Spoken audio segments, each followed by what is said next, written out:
Hello everyone, how are you all? Hello Pashna, Arpita, Soumya, Sukanti. Am I audible to all of you? Is my voice pretty screen is clear?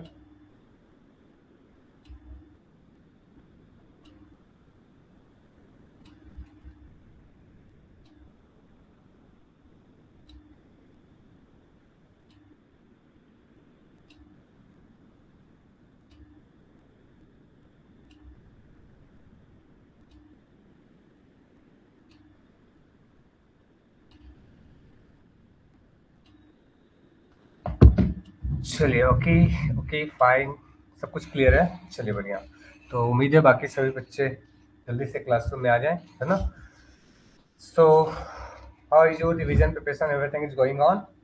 I hope everything is going fine, right. So चलिए class शुरू करते हैं हम लोग without any further delay. बाकी बच्चे आए then good, नहीं आए तो और भी अच्छा, क्योंकि उनको फिर एक्स्ट्रा मेहनत करना पड़ेगा रिवीजन देखने के लिए, मतलब रिकॉर्डिंग देखने के लिए, है ना। So once again welcome to all of you. आप सबों का आज के सेशन में बहुत बहुत स्वागत है। उम्मीद है आप सभी अच्छे हैं, खुद से मस्त हैं, साथ में आप सभी अपने रिवीजन प्रिपरेशन अच्छे से कर रहे हैं। So this is very important to have a regular test of your topic. आपने जो भी पढ़ा है उसका रेगुलर टेस्ट होना बहुत आवश्यक है। तो आज के क्लास मुझे लगता है प्रोबेबली 2 घंटे से आई थिंक अप्रॉक्स जाएगा, या 2 घंटे से ऊपर भी जा सकता है। ठीक है। तो आज संडे का टाइम है, आज किसी को कोई स्कूल क्लास कॉलेज ऐसा कुछ नहीं है। अभी शाम के टाइम में तो और भी नहीं होगा। तो मुझे उम्मीद है कि आप सब बिल्कुल क्लास के लिए तैयार होंगे, और क्लास के टाइम अगर 2 घंटे 2.5 घंटे भी जाए तो आप क्लास में बने रहेंगे, क्योंकि टेस्ट जो है वो हर दिन नहीं आता, कभी कभी आता है, वो भी सप्ताह में एक दिन गिन के सब। ठीक है। So ready everyone, ready? Good evening, good evening. So चलिए let's begin with the question number 1। Here is the question number 1। ध्यान से पढ़िए। मैं आपको क्वेश्चन के लिए 10 सेकंड का पोल दूंगा। ठीक है। मैं थोड़ी देर रुक जाऊंगा, 15 सेकंड का पोल मैं आपको दूंगा, ताकि आप आराम से सिर्फ क्लिक करने के लिए पोल पे क्लिक करें। ठीक है। पढ़िए ध्यान से, रेड इट केयरफुली। क्वेश्चन को काफी ध्यान से पढ़िए आप।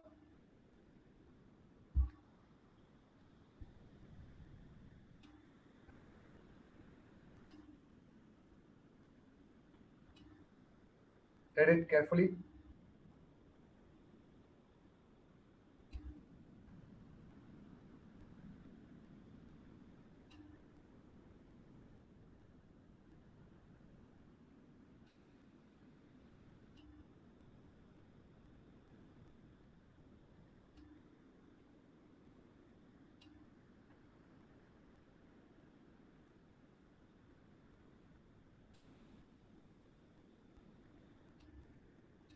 चलिए I am giving you the पोल।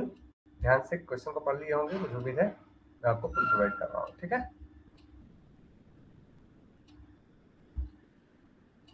चलिए 15 सेकंड्स पोल हमने दिया है आपको, 15 सेकंड का पोल, इसलिए ध्यान से आप आंसर कीजिएगा, क्लिक कीजिएगा ध्यान से, और आप सभी अपने मार्क्स भी काउंट कीजिएगा, आपके कितने सही हुए कितने गलत हुए। ठीक है। चलिए okay fine. So 7, 6, 5, 4, 3, 2, 1, let's go. So for this question I can सी दो बच्चों ने दिया है ऑप्शन नंबर 2, मतलब एक ए, दो बच्चों ने दिया है बी, दो बच्चों ने दिया है, एक ने सी दिया है, एक ने डी दिया है। ठीक है। सो सबसे इंपॉर्टेंट ये है कि इस क्वेश्चन का जो करेक्ट आंसर है वो है आपका option number C, Leo Strauss. ठीक है। क्वेश्चन को ध्यान से पढ़ते हैं। क्वेश्चन आपका इंग्लिश में भी है, हिंदी में है, तो दोनों में हम लोग ध्यान से पढ़ते हैं और इसको समझने की कोशिश करते हैं। ठीक है। Which of the following modern thinker confirms the importance of classical political theory for resolving contemporary crisis? या अगर इसको हिंदी में पढ़ेंगे, निम्नलिखित में से कौन सा आधुनिक समय के संकट के निवारण के लिए शास्त्रीय राजनीतिक सिद्धांत, यानी कि जो पॉलिटिकल फिलॉसफी या पॉलिटिकल थिंकिंग है जो पुराने समय के, उसके महत्व की पुष्टि करता है? तो आपको याद होगा सर, इनमें से जो सबसे इंपॉर्टेंट आपको देखने को मिलते हैं, वो एक किताब लिखते हैं, व्हाट इज पॉलिटिकल फिलॉसफी। आपको याद है? There is one very important thinker who wrote a book what is political philosophy. ठीक है। और इस किताब में आपको देखने को मिलता है सर, इस किताब में लियो स्ट्रॉस जो है वो लिखते हैं कि कैसे हम पॉलिटिकल फिलॉसफी का इस्तेमाल करके हम कंटेम्प्रेरी जो पॉलिटिकल प्रॉब्लम्स है हम उसको सॉल्व कर सकते हैं। ठीक है। What is political philosophy? ठीक है, तो इसका आंसर फर्स्ट ऑफ ऑल होगा आपका ऑप्शन नंबर सी। रही बात ए, बी और डी की, चलिए उनके बारे में थोड़ा समझते हैं। एरिक वोगेलिन के बारे में आप क्या जानते हैं? सबसे इंपॉर्टेंट ये है कि इन्होंने मॉडर्न टाइम पीरियड में पॉलिटिकल थ्योरी को रिवाइव करने की कोशिश की, और जब भी बात आती है रिवाइवल ऑफ पॉलिटिकल थ्योरी में, तो एरिक वोगेलिन का नाम जरूर आता है। याद है आपको? Can you remember it? Sir, Eric Voegelin जो है उनका नाम जरूर आता है रिवाइवल ऑफ पॉलिटिकल थ्योरी में।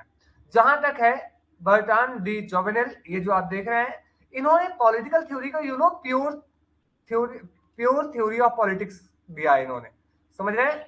पॉलिटिकल साइंस में इन्होंने प्योर थ्योरी की बात की है, pure theory of politics.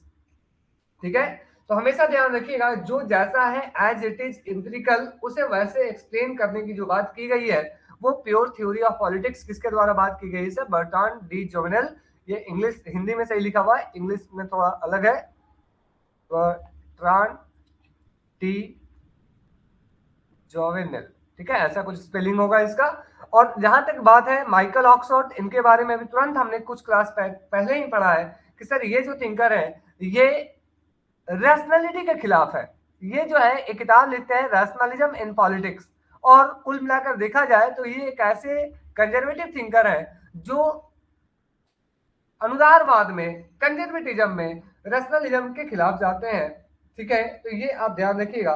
Sir, this is very important, rationalism in politics is important work of Michael Oxford. ठीक है, गॉट इट? चलिए, ये हुआ आपका क्वेश्चन नंबर 1।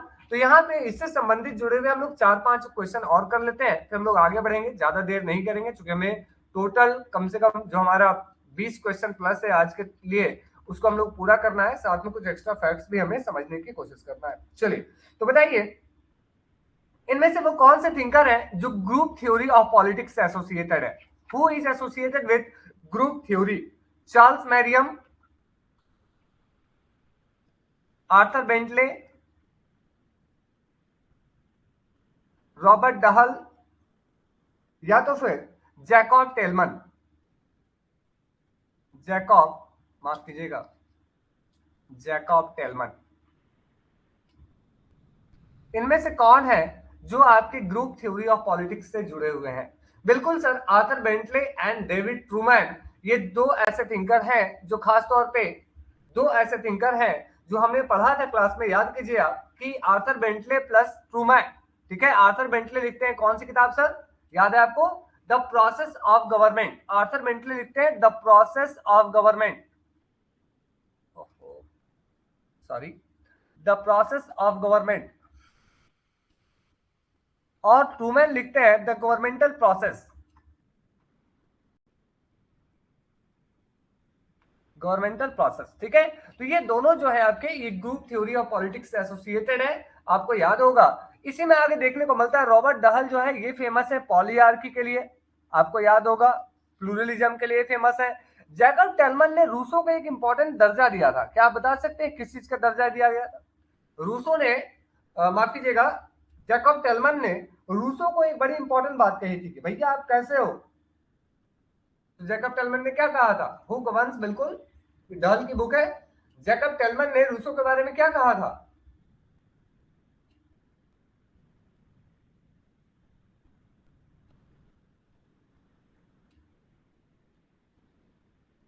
टोटलिटेरियन डेमोक्रेट कहा था, है ना?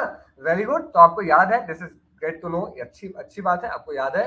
जैकब टेलमन जो है, ये किताब लिखते हैं the origin of totalitarian democracy. हमेशा ध्यान रखिएगा, जब भी आप रूसो को पढ़ेंगे तो रूसो को क्रिटिसाइज किया जाता है कई तरीकों से, जिसमें जैकब टेलमन एक किताब लिखते हैं the origins of totalitarian democracy, the origins of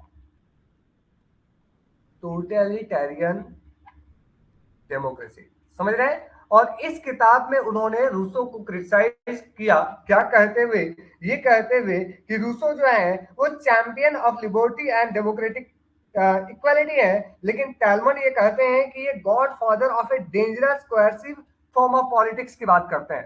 क्योंकि आपको पता होगा कि रूसो इस तरह से एक जनरल विल को फॉलो करने की बात करते हैं, जहां पर the man can be forced to be free. जो व्यक्ति उस जनरल विल को फॉलो करने की बात नहीं करेगा, जो पालन नहीं करेगा, उसको जबरदस्ती पालन करवाया जाएगा।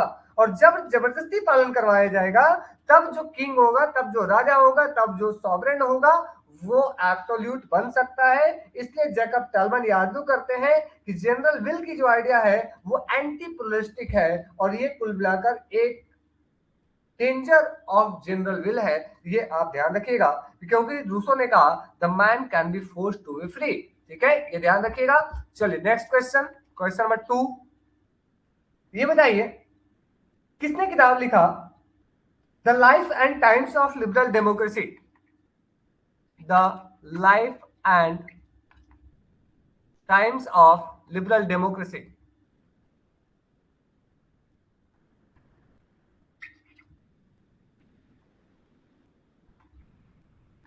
The life and times of liberal democracy, ये किसने लिखा किताब?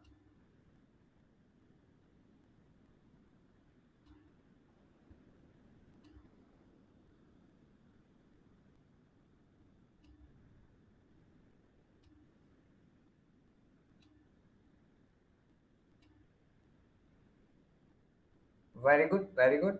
The correct answer is CB Macpherson. Very good. Next, ये बताइए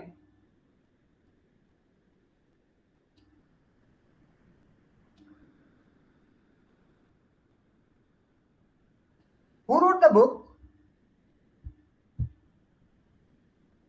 it refers to democratic theory?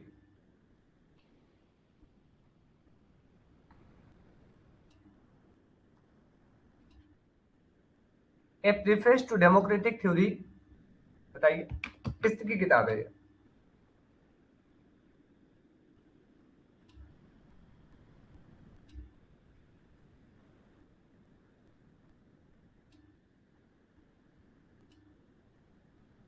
Very good. The correct answer for this question would be Robert Dahl. ठीक है, चलिए very good. तो इसका इतना ध्यान रखिएगा। चलिए आगे बढ़ते हैं नेक्स्ट क्वेश्चन पे, क्योंकि हमें आज पूरा क्वेश्चन करना है ए टू जेड। नेक्स्ट क्वेश्चन, मैं आपको पोल प्रोवाइड करूंगा, कमेंट में बिल्कुल आंसर मत कीजिएगा। ठीक है, पढ़िए ध्यान से। नॉट करेक्टली मैच्ड, कौन सही मैच नहीं है? ठीक है,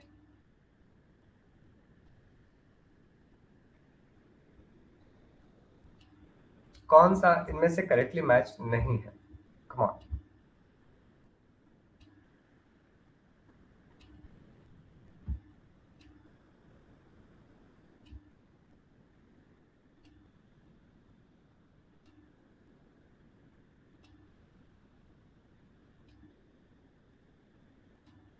चलिए मैं आपको 15 सेकंड का पोल दे रहा हूं, बस इसलिए ताकि आप मार्क कर पाए आंसर। ठीक है, लेट्स गो।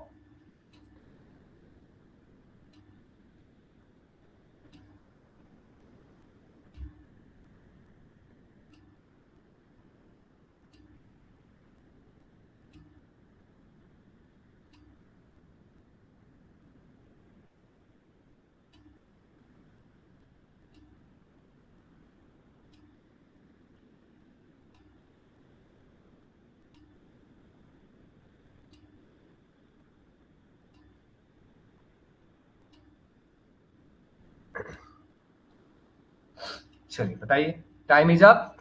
दो बच्चों ने आंसर नहीं किया, कोई बात नहीं। The correct answer has been given by 4 students, और इसका करेक्ट आंसर 4 बच्चों ने दिया है, एक ने दिया है बी। एक किसने गलत बता दिया भाई? कि बी आंसर किसने किया है? Who has given answer D. क्योंकि अभी तुरंत हमने just we have discussed the experience and its mode, जो किताब है वो माइकल ऑक्सफोर्ड की है। यहाँ पूछा गया है नॉट करेक्टली मैच, तो फिर ये कैसे हो सकता है? नो, इसका आंसर हो जाएगा ऑप्शन नंबर ए, क्योंकि ऑर्डर एंड हिस्ट्री किसकी बुक है? कौन बताएंगे? जो 4 बच्चे ने दिया है आंसर ए, उन लोग बताइए क्या होगा इसका answer. Who wrote the book order and history? बाकी यार new science of politics, Eric Voegelin सही है। बाकी on power natural history of its growth, ये भी बिल्कुल सही है। Who wrote the book order and history?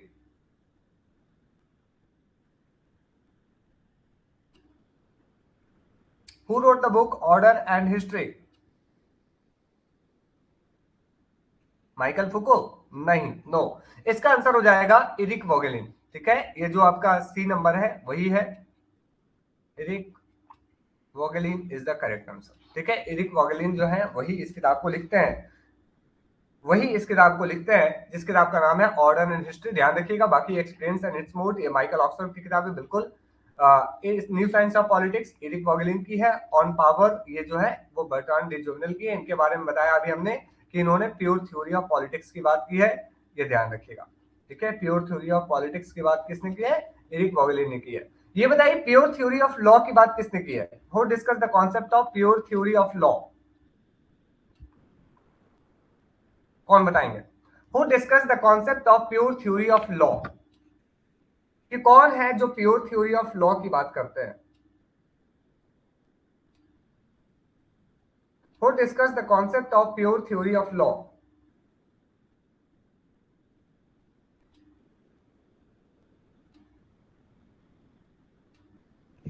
नहीं पता? कोई बात नहीं, चलिए मैं आपको ऑप्शन दे रहा हूं, दो ही ऑप्शन दे रहा हूं, ठीक है? दो ही में से आप करेक्ट बता दीजिएगा कौन होंगे।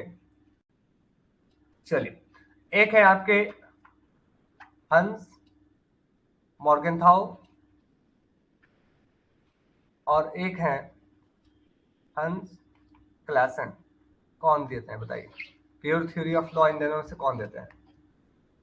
Who give the idea of pure theory of law? दो ही ऑप्शन है, 50-50। चलिए वेरी गुड, तो इसका आंसर हो जाएगा सर बी, हंस क्लासन जो है ये प्योर थ्योरी ऑफ लॉ की बात करते हैं। ये ध्यान रखिएगा, हमेशा प्योर थ्योरी ऑफ लॉ की जो बात है वो हंस क्लासन करते हैं। This is very important to keep in your mind, ठीक है? चलिए ये बताइए कि इनमें से कौन करेक्टली मैच नहीं है? Which among the following is not correctly match? ठीक है, पहला national Commission for women 1991, national Commission for minorities 1993, national Commission for human rights 1994 और national Commission for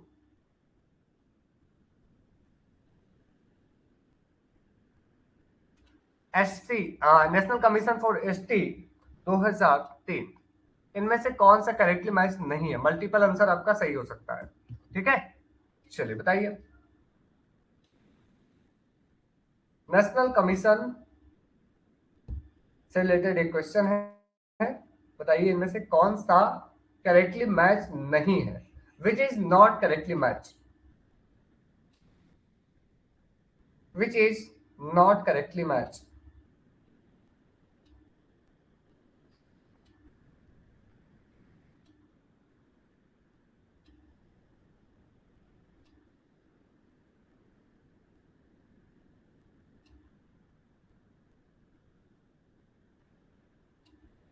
okay, Arpita A B D, Sukanti A D, Akash Vikas A.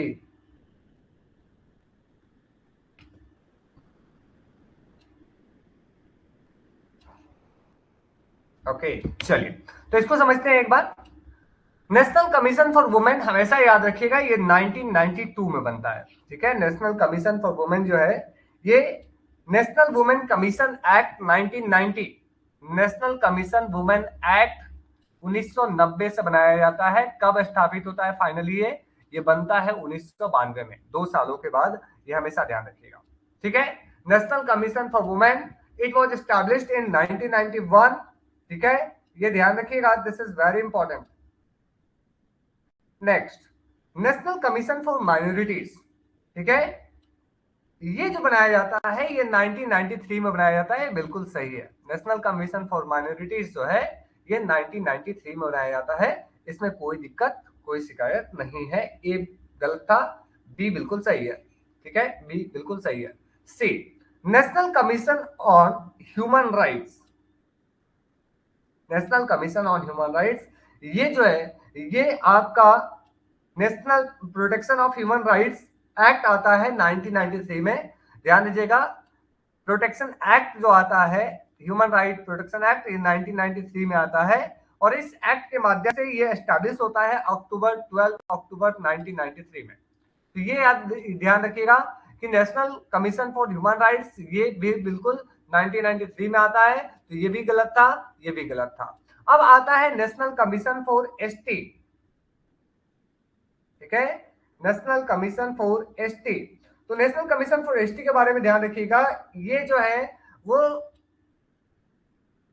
89th constitutional amendment act 2003 के माध्यम से national Commission for SC से अलग किया जाता है। और किस आर्टिकल के अंतर्गत, आप जल्दी से कमेंट करके बताएं कौन सा आर्टिकल जो है वो इसकी बात करता है, नेशनल कमीशन फॉर एसटी की। और इसकी एस्टेब्लिशमेंट 2003 में नहीं बल्कि 2004 में होती है, ठीक है।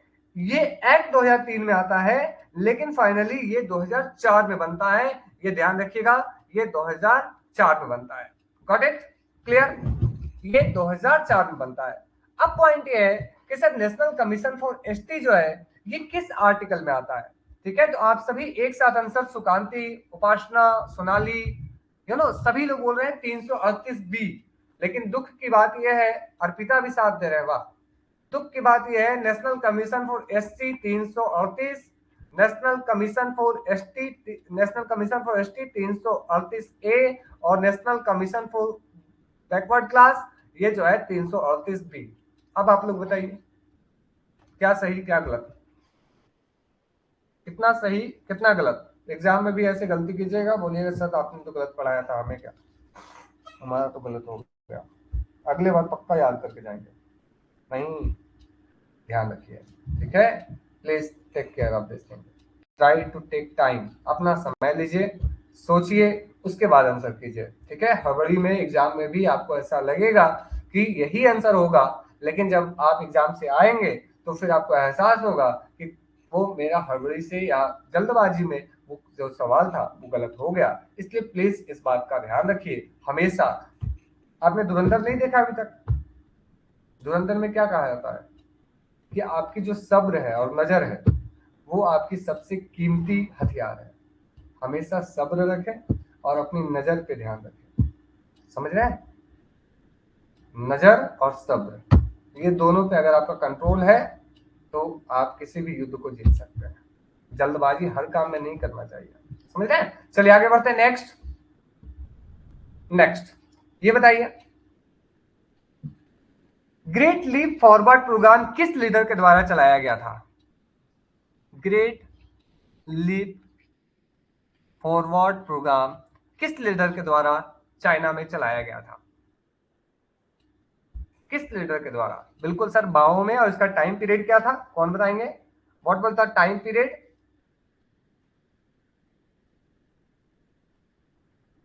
What was the time period? 1958 से 62, ठीक है, 1958 से 62 के बीच में ये माओ के द्वारा चलाया गया एक प्रोग्राम था, ठीक है, ताकि सोशियो इकोनॉमिक वहां पे कैंपेन चलाया गया ताकि हम पूरे चाइना को एग्रेरियन इकोनॉमी से मॉडर्न इंडस्ट्रियल सोसाइटी में ट्रांसफॉर्म कर दे, समझ रहे हैं? जो वहां की एग्रेरियन सोसाइटी थी उसको ट्रांसफॉर्म करके हम कैसे चाइना को मॉडर्न इंडस्ट्रियल सोसाइटी में हम बदल दें, ठीक है। ये ध्यान रखिएगा, दिस इज इंपॉर्टेंट। नेक्स्ट बताइए, कल्चरल रेवोल्यूशन जो है इसका टाइम पीरियड क्या था? कल्चरल रेवोल्यूशन आपको याद होगा सर, ये माओ से तुंग ने ही चलाया था चाइना में। इसका टाइम पीरियड क्या था? 1965 से 75, 1966 से 76, 1980 से 1990 और 1960 से लेकर 1976 तक क्या टाइम पीरियड था इसका? What was the time period of cultural revolution? 64 में नहीं था, it was 1966 to 76, ठीक है, 1966 से 76 तक 10 सालों तक कल्चरल रेवोल्यूशन जो है वो चाइना में चलाया गया। किसके द्वारा सर? माओ के द्वारा, माओ से तुंग के द्वारा। क्लियर, याद रहेगा, माओ से तुंग ने कल्चरल रेवोल्यूशन जो है वो चाइना में चलाया था, ये ध्यान रखिएगा। Who gave the idea of democratic centralism, कौन बताएंगे? डेमोक्रेटिक सेंट्रलिज्म का आइडिया किसने दिया था? लोकतांत्रिक केंद्रवाद का आइडिया, लोकतांत्रिक केंद्रवाद का आइडिया किसने दिया था? लोकतांत्रिक केंद्रवाद का आइडिया किसने दिया था? Come on first. स्टालिन? नहीं। वाह, क्या हो रहा है, मतलब आप लोग सच में नहीं पता? ये तो कई बार मुझे लगता है कम से कम 30 बार मैं बताया हूँ आपको क्लास में, रिवीजन के टाइम में भी। लोकतांत्रिक केंद्रवाद की बात कौन करते हैं? स्टॉलिन नहीं करते हैं, माओ नहीं करते हैं, सबसे पहले ही लेनिन करते हैं। डेमोक्रेटिक सोशलिज्म नहीं था वो टर्म, डेमोक्रेटिक सेंट्रलिज्म था, कि जो पूरी शासन व्यवस्था की जो सत्ता है ना वो एक पार्ट में, एक पार्टी में, जो जो आपकी कम्युनिस्ट पार्टी होगी उसमें केंद्रीकृत होगी। समझ रहे हैं? तो ये लेनिन है, लेनिन है, समझ रहे हैं? The answer is Lenin. Lenin socialism in one country जो है वो स्टॉलिन है, बिल्कुल। ये बताइए सीवीसी को कब आप स्टैट्यूटरी स्टेटस देखते हुए मिलते हैं, देखते हैं? कब इसे एक सांविधिक संस्था के रूप में बना दिया गया? 2001, 2002, 1993 या 1964? कब बनाया गया सीवीसी को एक स्टैट्यूटरी बॉडी? कब बनाया गया था इसे एक सांविधिक संस्था के रूप में एस्टेब्लिश कब किया गया?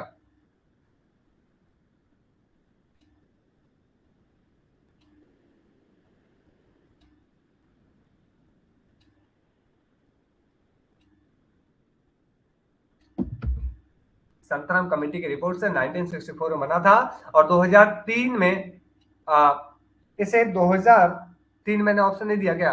चलिए गड़बड़ हो गया। 2003 में आपको देखने को मिलता है कि सीवीसी जो है वो एक स्टैट्यूटरी बॉडी बनाया गया था।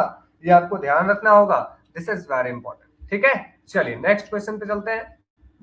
तो यहाँ पे ऑर्डर एंड हिस्ट्री इरिक वॉगेलिन की बुक है, हैना अरेंट की नहीं है। हैना अरेंट की बात की जाए, द ओरिजिन ऑफ टोटलिटेरियनिज्म, और on human condition, on happiness, on violence, ठीक है, mind, the life of mind, the life of mind, ये भी एक इंपॉर्टेंट किताब है हैना अरेंट की।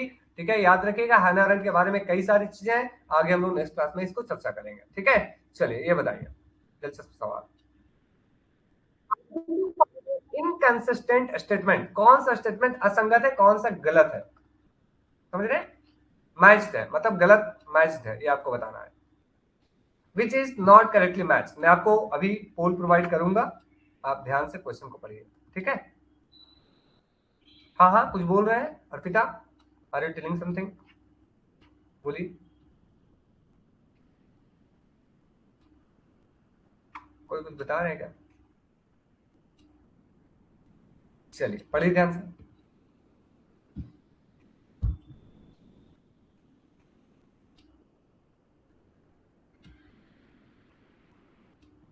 ओके ओके ओके फाइन, चलिए पढ़ लीजिए ध्यान से, मैं आपको पोल प्रोवाइड करता हूँ। Where time.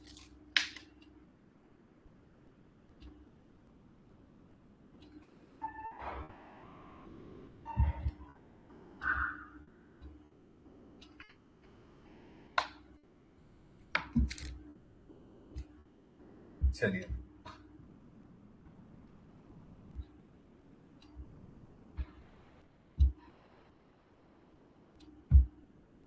15 सेकंड्स मैंने दिए हैं, आप ध्यान से पढ़ लीजिए।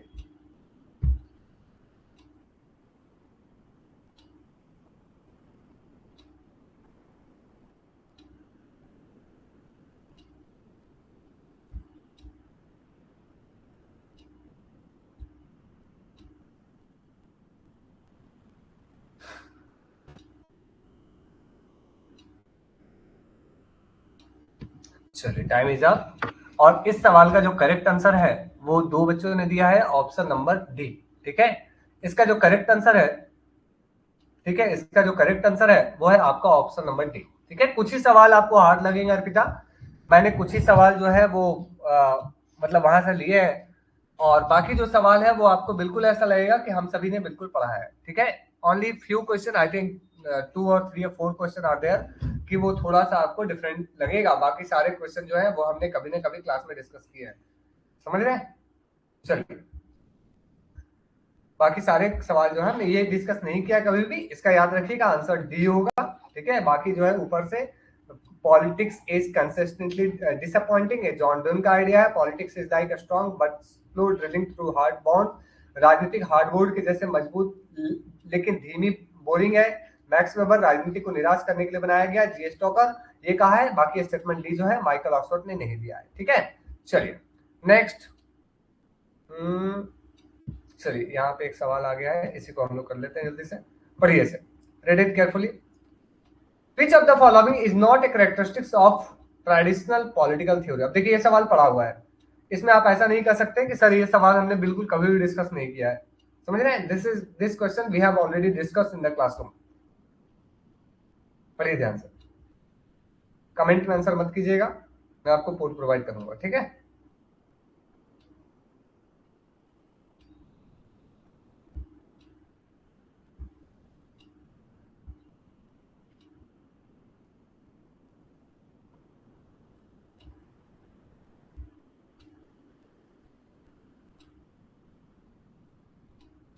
परंपरागत राजनीतिक सिद्धांत की विशेषता नहीं है। ध्यान से पढ़िएगा।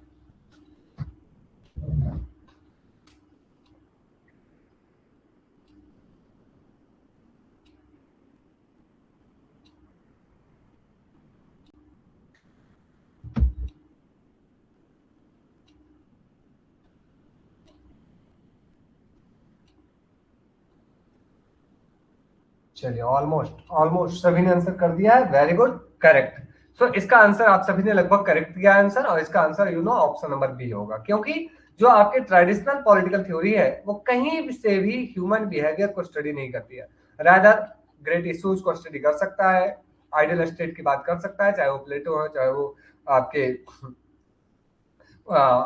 हॉब्स हो, चाहे वो मैकियावेली हो, फिलोसफिकल एटीट्यूड रखते हैं वो, ठीक है? तो इसका आंसर मानव व्यवहार का अनुभविक अन्वेषण, ऐसा कोई नहीं करते, बाकी आपका बिल्कुल B is the correct answer, ठीक है? तो चलिए यहाँ पे कुछ क्वेश्चन हम लोग कर लेते हैं, 2-4 क्वेश्चन, उसके बाद फिर हम लोग आगे बढ़ेंगे नेक्स्ट सवाल की तरफ। ये बताइए, किसने कहा था laws are the command of the sovereign?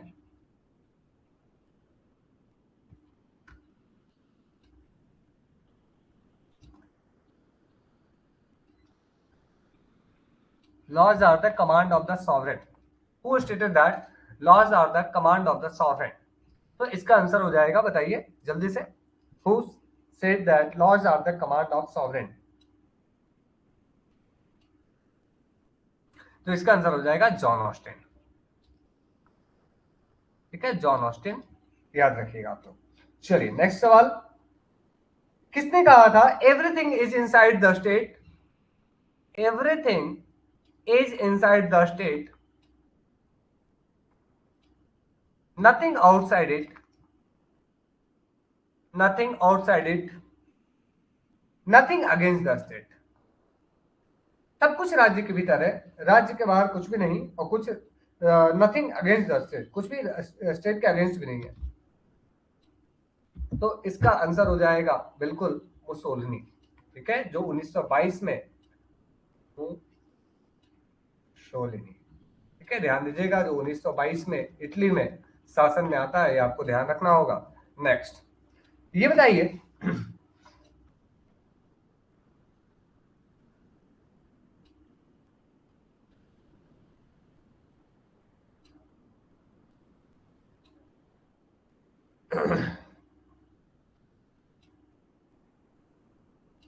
ये बताइए,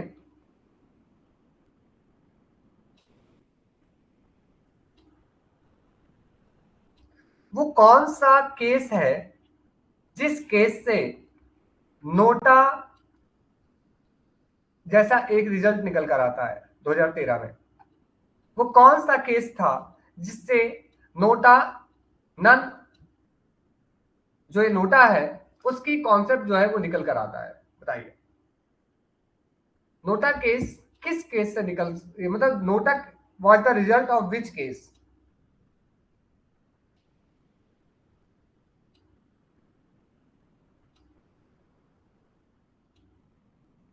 अनिवार्य, नोटा किस केस से? अभी हमने 4 दिन पहले इस सवाल को डाला है, 4 दिन नहीं, मतलब सुबह ही डाला है हमने व्हाट्सएप पे। I think in the morning I have put one question, lily Thomas case, सुबह, अभी आप व्हाट्सएप चेक करेंगे आपको मिल जाएगा, अभी सुबह हमने डाला था इसको। PUCL versus union of India case, PUCL versus union of India case, ये आप ध्यान रखिएगा, 2013 में आया था। याद आया कुछ? मिला कुछ? ध्यान में आया कुछ? चलिए नहीं तो अच्छा है, आप देखिए जाके कम्युनिटी वाले में है। ये बताइए इनमें से कौन करेक्टली मैच नहीं है, नॉट करेक्टली मैच्ड। ठीक है, एक तरफ आर्टिकल है, दूसरी तरफ प्रोविजन है। ठीक है, आर्टिकल 112 बजट या एनुअल फाइनेंशियल स्टेटमेंट। ठीक है, article number 114 appropriation bill. Next, article number 108 veto power of president. Next, article number 123 ordinance of president. कौन सा करेक्टली मैच नहीं है, which is not correctly matched. Okay कोई बात नहीं अर्पिता, इट्स ओके, बताइए which is not correctly matched, इनमें से कौन करेक्टली मैच नहीं है। चलिए वेरी गुड सर, वीटो की जो पावर है वो आर्टिकल नंबर 111 में है। वीटो की जो पावर है वो 111 में है। जहां तक 108 की बात है, इसमें ज्वाइंट सेशन की बात की गई है ऑफ पार्लियामेंट। ठीक है, तो अभी तक कुल कितने बार joint session of parliament call किया गया है, total how many times joint session of the parliament has been called yet. अभी तक कुल कितने बार joint session of the parliament call किया गया है, कौन बताएंगे।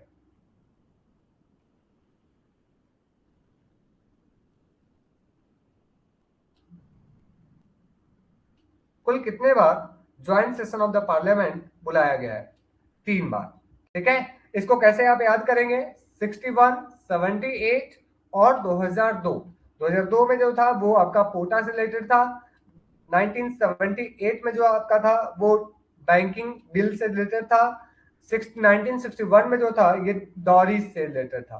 ठीक है, तो डॉरी डी बी पी, आप कैसे याद रख सकते हैं इसको,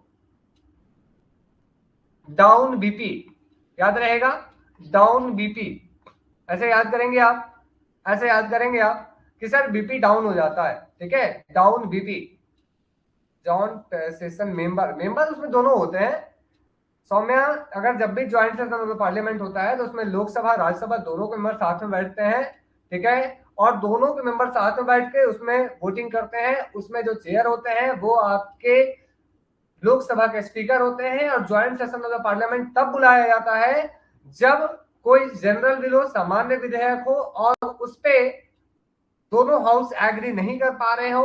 ठीक है, तब इसे बुलाया जाता है। ठीक है, तो कोटा जो था वो आपका प्रिवेंशन ऑफ टेररिज्म बिल, वही है प्रिवेंशन ऑफ टेररिज्म बिल। ठीक है, उससे रिलेटेड था। तो डाउन बीपी से आप याद रख सकते हैं, डी से डॉरी, बी से बैंकिंग और पी से आपका कोटा। आप इसको ऐसे ध्यान रख सकते हैं। अगर आप चाहें तो बाकी अपना नोमेनिक्स अलग से बना सकते हैं, देयर इज नो इशू। ठीक है, चलिए आगे बढ़ते हैं, नेक्स्ट सवाल। तो ये जो था इसका आंसर बी होगा। नेक्स्ट पढ़िए इसको ध्यान से, क्वेश्चन काफी अच्छे अच्छे हैं, आप ध्यान से चीजों को पढ़िए, मजा आएगा।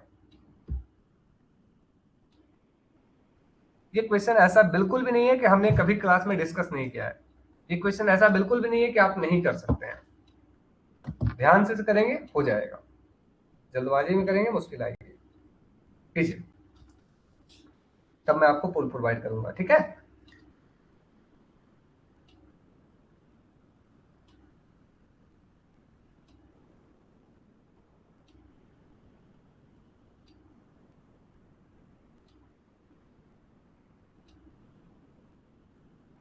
चलिए मैं आपको पोल प्रोवाइड करता हूं, ध्यान से पढ़िए।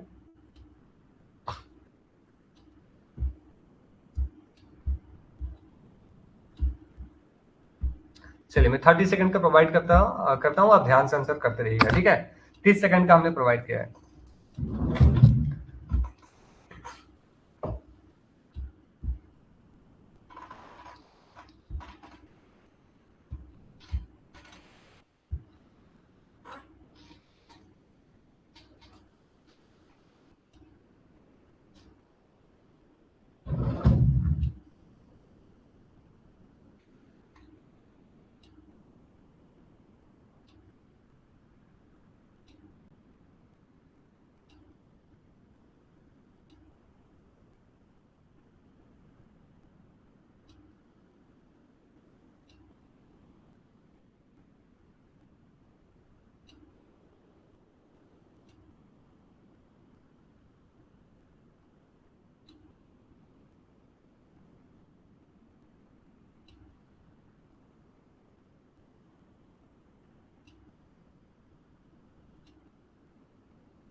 चलिए, time is up. So I can सी 4 बच्चों ने दिया है बी आंसर, 1 ने दिया है ए और 3 ने कहा सर हमसे इसका आंसर मत दिलवाइए। पोल नहीं आया था क्या? अच्छा, कोई बात नहीं, नहीं आया था तो आप कमेंट कर दीजिए। चलिए, तो देखिए ये क्वेश्चन बहुत ज्यादा आसान क्वेश्चन है। अगर देखेंगे आप एग्जाम में तो आप परेशान हो सकते हैं कि सर क्या आ गया क्या आ गया। बट पॉइंट अगर ध्यान से देखेंगे आप तो ये फॉर्मल रूल्स, लीगल रूल्स कहाँ पढ़ाया जाता है? इंस्टीट्यूशनल अप्रोच में। क्लियर? डाइसी हो गए इंस्टीट्यूशनल अप्रोच में, इसको डाइसी ने पढ़ाया, डाइसी ने इसके समर्थन किया, आपको ये पूरा पता है। Study of informal rules that run institution. Institution plus व्यक्ति की स्टडी कहां होती है? इंस्टीट्यूशनल प्लस इंडिविजुअल की स्टडी कहां होती है? न्यू इंस्टीट्यूशनलिज्म में होती है। आप ये ध्यान रखेंगे। और study of political system in a broad sense, structural functionalism में स्टडी होता है। और अगर देखेंगे study of the basic attitude of the people, ये पॉलिटिकल कल्चर की स्टडी होती है। जैसे आपने देखा sir Gabriel Almond and Sidney बर्मा ने एक आइडिया दिया सिविक कल्चर का, ठीक है, सिविक कल्चर का आइडिया देते हैं। ये आपको याद होगा, इन्होंने किताब 1963 में किताब लिखी, दोनों ने मिलकर, जिन्होंने 5 देशों की इन्होंने स्टडी की, UUGIM, USA, UK, Germany, Italy और मैक्सिको, जिसमें से उन्होंने ये कहा कि आपका जो यूएसए है और यूके है, यहाँ पे आपको सिविक कल्चर देखने को मिल सकता है, लेकिन जो मैक्सिको है यहाँ पे अभी सिविक कल्चर आना बाकी है और बाकी देशों में पूरी तरह से कंप्लीट नहीं आई है। ठीक है, तो ये ध्यान रख सकते हैं आप, दिस इज वेरी इंपॉर्टेंट। बाकी जो है आप इसका आंसर आसानी से कर ले जाएंगे। इसका आंसर जो है वो आपका ऑप्शन नंबर बी है। ठीक है, क्लियर हो गया? चलिए, क्या आप बता सकते हैं अभी जो लोकसभा है इन द सेशन 2024 से 2029 के बीच में, इसमें कुल कितनी महिला एमपीज है in the Lok Sabha? Total women MP कितनी है लोकसभा में? अनिवार्य, टोटल वुमेन एमपी की संख्या कितनी है इन द लोकसभा?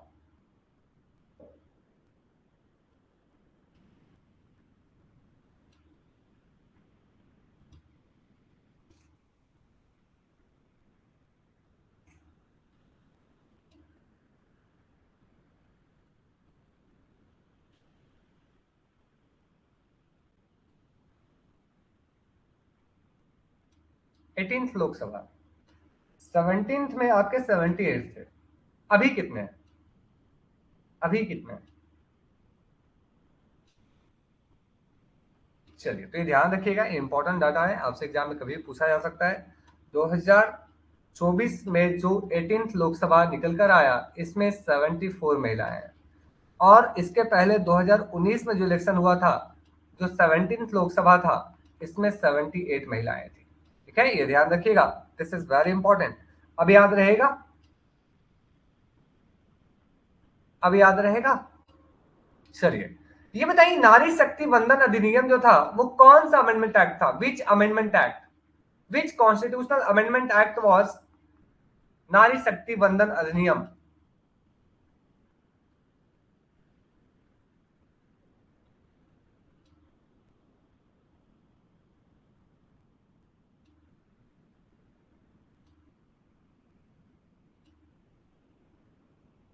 नारी शक्ति वंदन अधिनियम वाज विच कॉन्स्टिट्यूशनल अमेंडमेंट?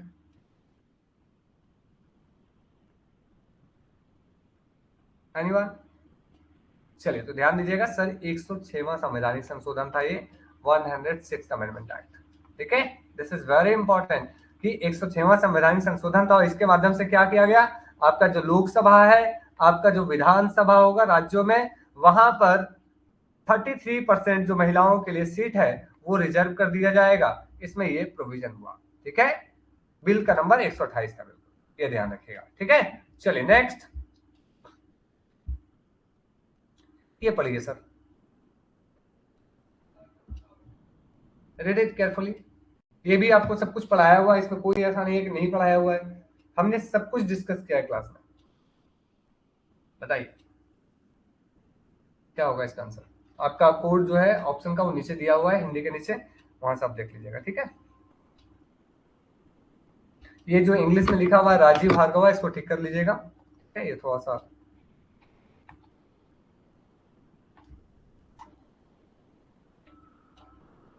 बाकी सही है, Karl Mannheim, Quentin Skinner, Martin Seliger. बताइए क्या होगा आंसर। मैं आपको पोल प्रोवाइड कर रहा हूँ, ध्यान से पढ़िए।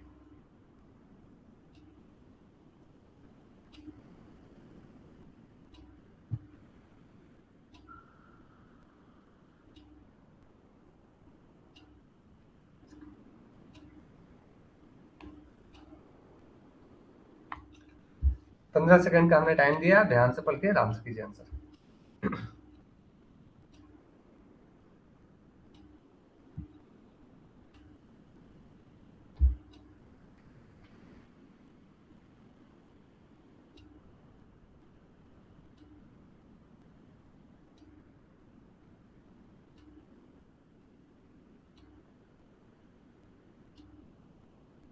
चलिए time is up. So I can सी तीन बच्चों ने दिया है ऑप्शन नंबर बी, एक ने सी, और तीन बच्चों ने आंसर नहीं किया है। चलिए, तो इसका करेक्ट आंसर क्या हो जाएगा। गलत हो गया कुछ पहले, इसलिए माइंड डिस्टर्ब हो गया, इसलिए। और ओहो, तो एक काम करते, 2 मिनट का ब्रेक ले लेते हैं।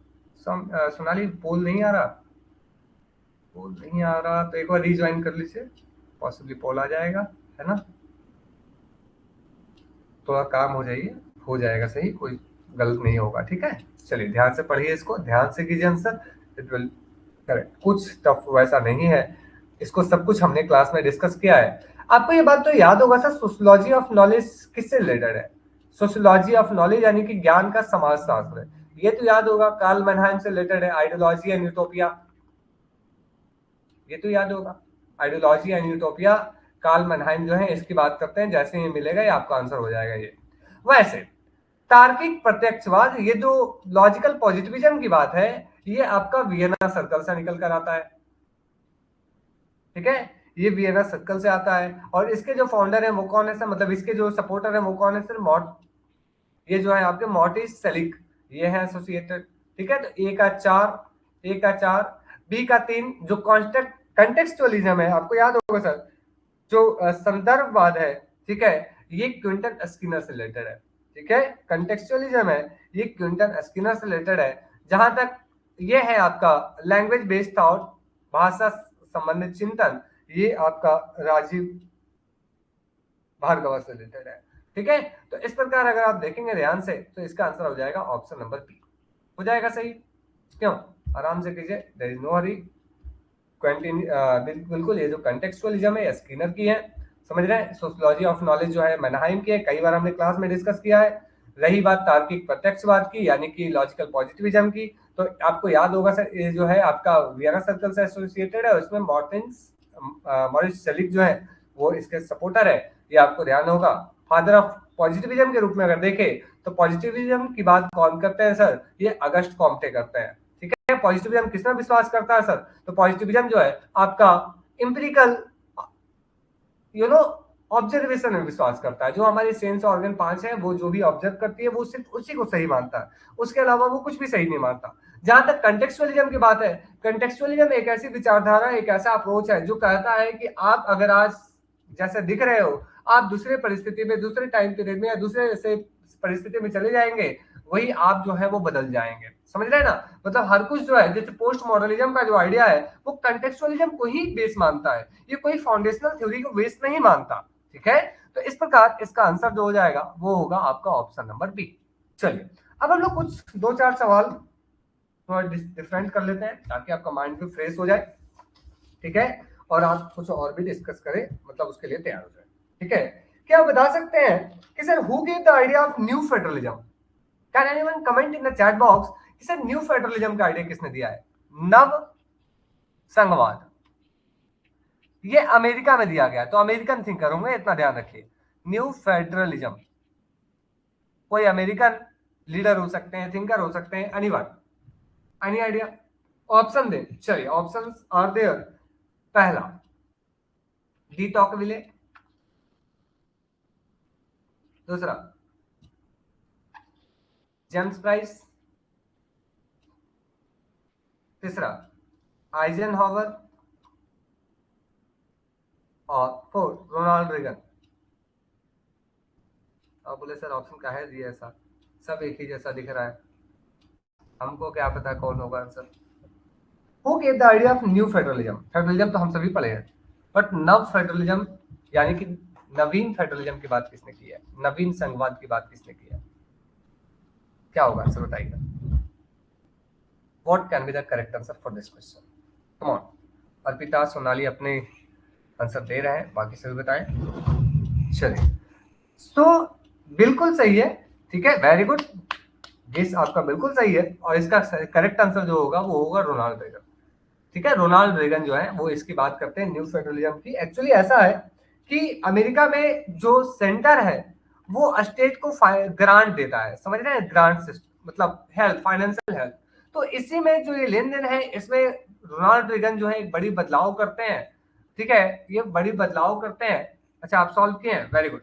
तो रोनाल्ड रेगन जो है ये न्यू फेडरलिज्म की बात करते हैं, ये आपको ध्यान होगा, ध्यान दीजिएगा। ठीक है, चलिए नेक्स्ट सवाल, नेक्स्ट क्वेश्चन।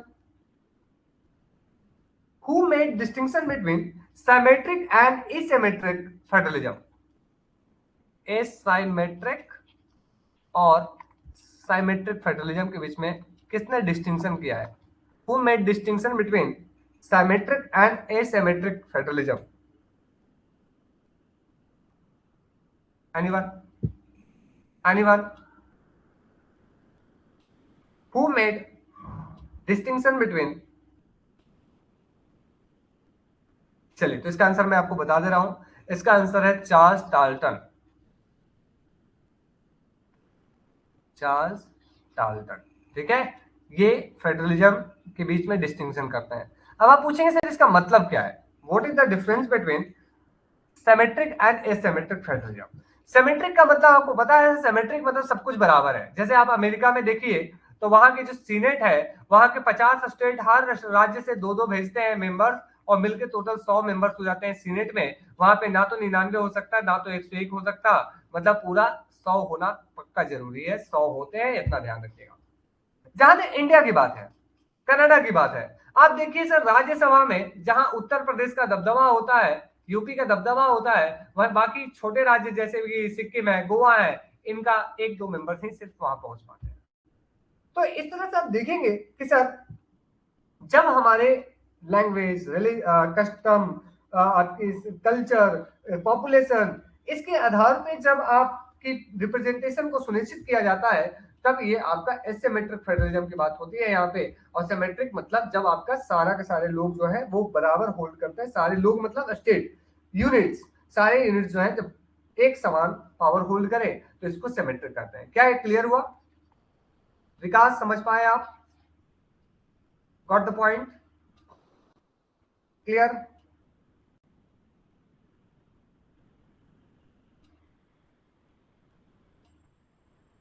समझ पाए? यस और नो? समझ पाए? विकास, सुकांति, सौम्या?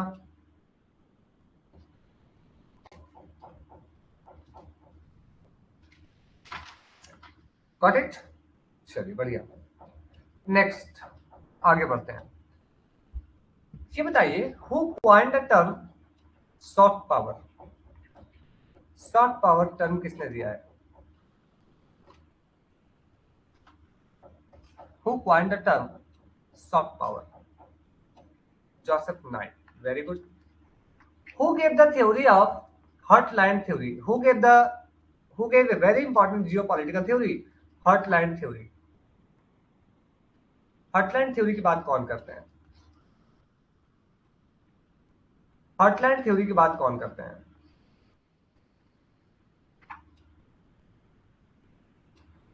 मैकाइंडर, ठीक है, मैकाइंडर। ओके, रिमलैंड थ्योरी की बात कौन करते हैं? Who discuss the concept of rimland theory? Who discuss the concept of rimland theory? Rimland theory की बात कौन करते हैं? एनीवन? निकोलस स्पाइकमैन, ध्यान दीजिएगा, Nicholas Spykman. Who discuss the idea of sea power theory? जिसका मजबूत नेवल होगा, समुद्रों पे अच्छा पकड़ होगा, उसी की दुनिया में चलेगी। एनीवन? किसने बात किया है सी पावर थ्योरी की? एनीवन? एटी महान, very good. Next, who discuss the concept of air power theory? Air power theory की बात किसने की है? एयर पावर थ्योरी की बात किसने की है?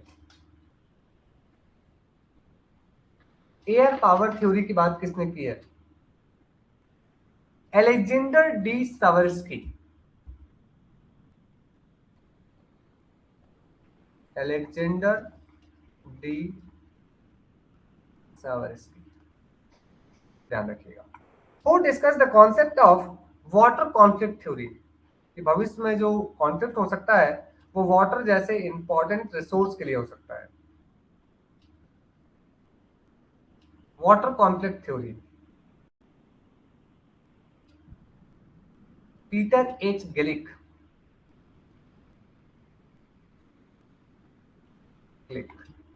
ठीक है,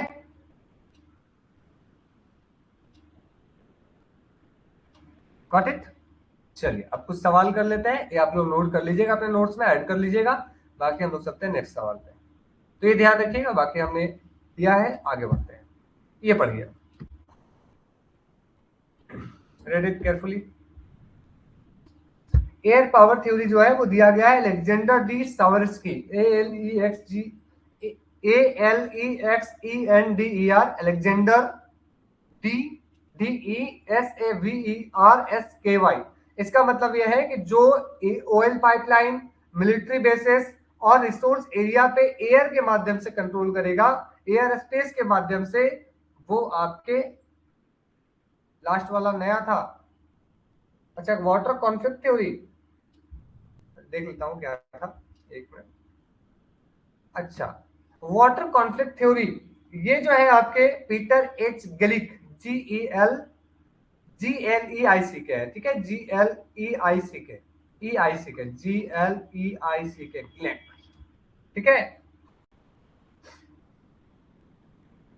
ये कहते हैं कि भविष्य में जो डिस्प्यूट होगा पानी के लिए होगा, ठीक है, भविष्य में जो डिस्प्यूट हो सकता है वो पानी के लिए हो सकता है, और इसमें भी जो पानी है वो आपका जो ट्रांस बॉर्डर जो रिवर्स है, जैसे आपने देखा इंडिया और पाकिस्तान में जो बीच में अभी हुआ था कॉन्फ्लिक्ट, उसमें भारत ने सिंधु जल समझौता जो था उसको क्या किया, सस्पेंड कर दिया। तो पाकिस्तान को पता ही नहीं कि पानी कब ज्यादा आएगा कब कम आएगा, मतलब उनके यहाँ दिन में बाढ़ रात में सूखा पॉसिबल है। तो ये जो बात है ये पीटर एच ग्लिक ने समझाने की कोशिश की है कि ये आज की टाइम में डिप्लोमेसी में एक इंपॉर्टेंट रोल प्ले करने वाला है, जो है वाटर की कॉन्फ्लिक्ट, ट्रांस बाउंड्री रिवर, ये इंपॉर्टेंट है। ठीक है, चलिए नेक्स्ट सवाल, ये पढ़िए, ध्यान से पढ़िए, मैं आपको आंसर प्रोवाइड करूंगा, मतलब ऑप्शन प्रोवाइड करूंगा, इसलिए ध्यान से पढ़िएगा, ठीक है, रीड इट केयरफुली।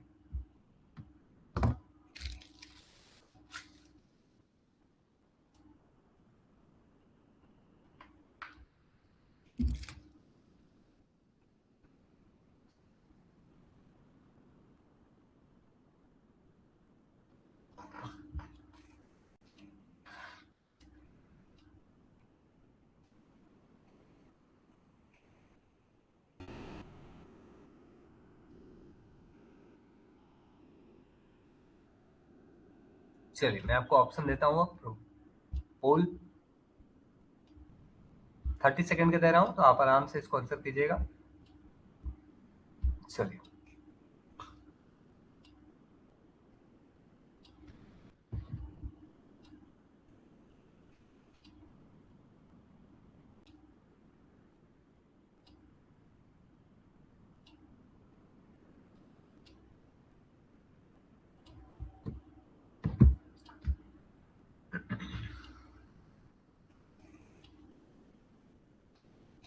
चलिए क्वेश्चन मुझे लगता है आसान हो गया आप लोगों के लिए, या तो पढ़ा हुआ है, वेरी गुड।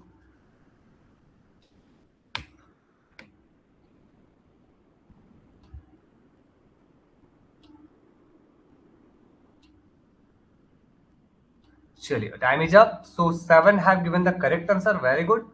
और अभी तक मैं अगर लीडर बोर्ड दिखाने की कोशिश करूं तो मनीषा ने टोटल 5 क्वेश्चन को सही किया है, सुकांति ने 4 क्वेश्चन को सही किया है, अर्पिता ने 4 क्वेश्चन को सही किया है। समझ रहे हैं? चलिए कॉन्ग्रेचुलेसन। बाकी हम लोग आगे बढ़ते हैं। अगर इस सवाल को देखें, अगर इस सवाल को हम लोग ध्यान से देखें, ठीक है, तो इस सवाल में आप देख पाएंगे, हाँ, बर्ट्रांड रसेल उसकी बात करते हैं, इन्फ्लुएंस एंड इन्फ्लुएंशियल, ठीक है। अगर यहां देखें तो ये स्टडी ऑफ पावर की बात कौन करते हैं सर? कैटलिन करते हैं, ठीक है। स्टडी ऑफ पॉलिटिकल सिस्टम कौन करेंगे सर? तो आपके ईस्टर्न करेंगे, डेविड ईस्टर्न, ठीक है। पॉलिटिकल साइंस है study of decision making process, Herbert Simon, समझ रहे हैं। और political science is basically policy science, ये लॉसवेल, हरॉल्ड लॉसवेल, ठीक है। Politics who gets what when and how, father of policy science, तो ये लॉसवेल की है, ठीक है। Clear, got it. चलिए, तो ये ध्यान रखिएगा, दिस इज इंपॉर्टेंट। नेक्स्ट, चलिए एक दो सवाल यहां से कर लेते हैं, फिर हम लोग आगे बढ़ेंगे, ठीक है। ये बताइए सर, यहां पे जो गैब्रियल आलमंड है, आलमंड, इन्होंने 4 तरह की प्रेशर ग्रुप की बात की है। इनमें से कौन सा वो टाइप ऑफ प्रेशर ग्रुप नहीं है? ठीक है, कौन सा वो टाइप ऑफ प्रेशर ग्रुप नहीं है? इंस्टीट्यूशनल, एसोसिएशनल, नॉन इंस्टीट्यूशनल और एनोमिक। कौन सा इनमें से प्रेशर ग्रुप की बात उन्होंने नहीं की है? Which among the following pressure group has been not discussed by Gabriel almond?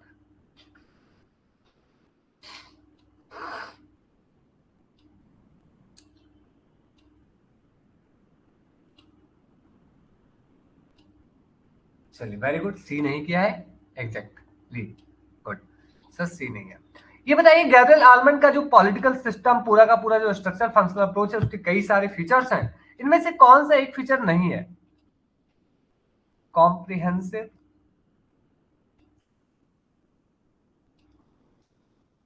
Interdisciplinary, boundaries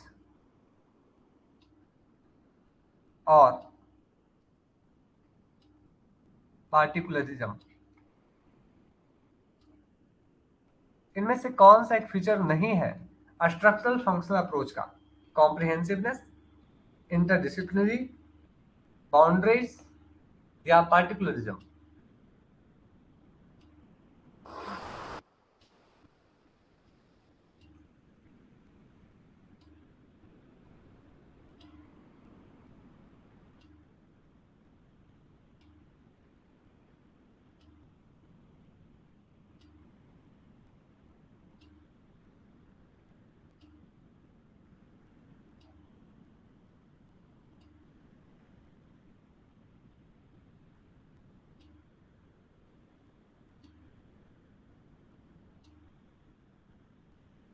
कौन सा बताइए? T, very good sir. ये जो गैब्रियल आलमंड का पॉलिटिकल सिस्टम का जो कॉन्सेप्ट था, बिल्कुल ये पार्टिकुलर नहीं था, ये यूनिवर्सल था, क्योंकि वो हर तरह की पॉलिटिकल सिस्टम की बात करते हैं, ठीक है। वो किसी खास एक पॉलिटिकल सिस्टम की बात बिल्कुल भी नहीं कर रहे थे, ठीक है। तो ये आपको ध्यान देना होगा, इसका करेक्ट आंसर जो है वो आपका होगा ऑप्शन नंबर डी। नेक्स्ट पढ़िए और आंसर बताइए।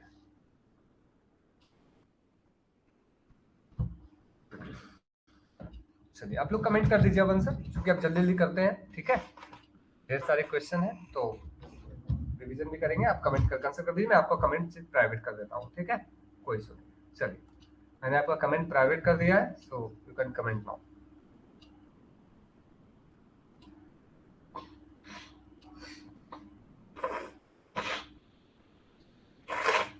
Who wrote the book Political Theory Today? चलिए, so everyone is giving option, answer, और I can see Arpita B, बाकी सभी ए, तो इसका आंसर हो जाएगा option number A. David Held की ये बुक है, ठीक है, political theory today. David Held के बारे में अगर देखें तो उन्होंने मॉडल्स ऑफ डेमोक्रेसी भी दिया है, मॉडल्स ऑफ डेमोक्रेसी किताब लिखी है, इनके बारे में देखें तो इसमें कॉस्मोपॉलिटन थ्योरी ऑफ डेमोक्रेसी भी दी है, ये आपको ध्यान रखना होगा। ठीक है, कार्ल मनहाइम ने आइडियोलॉजी एंड यूटोपिया लिखा है, आपको याद होगा। रूसो जो है वो कई सारी किताबें लिखते हैं, तो इनमें से ईमेल जो है वो इनकी एजुकेशन के ऊपर लिखी हुई किताब है, जिसकी क्रिटिसिज्म कौन करती है, vindication of the rights of the women, जो 1792 में पब्लिश होती है। इसका क्रिटिसिज्म जो है वो मैरी वॉशक्राफ्ट अपनी किताब vindication of the rights of the women में करती हैं, ये आपको ध्यान रखना होगा। ठीक है, बाकी चलिए आगे बढ़ते हैं। नेक्स्ट सवाल, आइडेंटिफाई द मिसमैच पेयर, इनमें से कौन करेक्टली मैच नहीं है, which is not correctly matched, which is not correctly matched,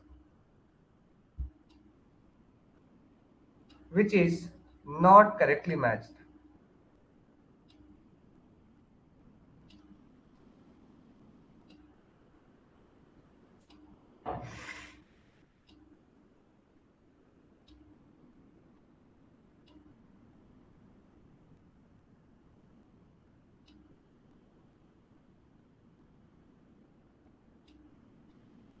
which is not correctly matched. चलिए वेरी गुड, तो इसका आंसर बिल्कुल सर डी होगा, क्योंकि आप देखेंगे what is political theory, Sabine, one world, ये बिल्कुल सही है। ग्रामर ऑफ पॉलिटिक्स सही है। द इंग्लिश कॉन्स्टिट्यूशन जो है वो डी टॉकविले की किताब नहीं है, तो आप बताएंगे किसकी है, हु रोट। अगर आप डी बोल रहे हैं तो बताइए किसकी किताब है, वॉल्टर बेगे हॉट की किताब है ना। This is book by Walter Bagehot. ठीक है, ध्यान रखिएगा। जहां तक टॉकविले की बात है, इन्होंने डेमोक्रेसी इन अमेरिका किताब लिखा है, समझ गए। देखिए नीचे में, he wrote a book democracy in America. ठीक है, he wrote a book the old regime and the revolution. आपको याद होगा सर, यही टॉकविले है जिन्होंने लिबर्टी और इक्वालिटी को एंटीथेटिकल बताया था, एंटीथेटिकल बताया था।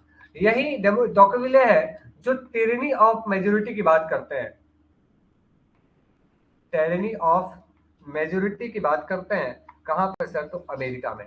ठीक है, कि वहां पे लोकतंत्र अगर बहुत ज्यादा वो हो जाएगा, मेजोरिटी की सरकार अगर बनेगी तो वो टेरिनी बन जाएगा, इसके बाद वो करते हैं।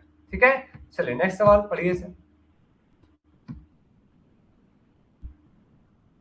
Read it carefully. हाँ, बाद में बिल भी इसकी बात करते हैं, बिल्कुल।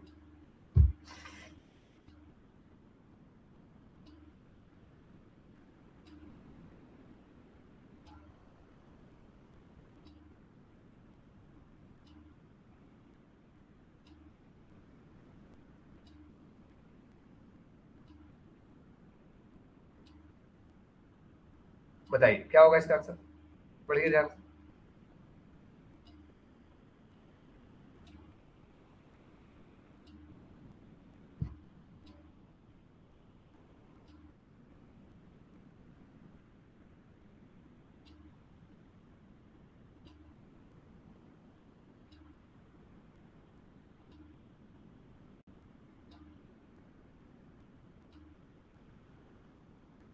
चलिए बताइए, सोनाली ए, सोनाली मेहनत कीजिए। Saumya C, Saumya you need to work hard really.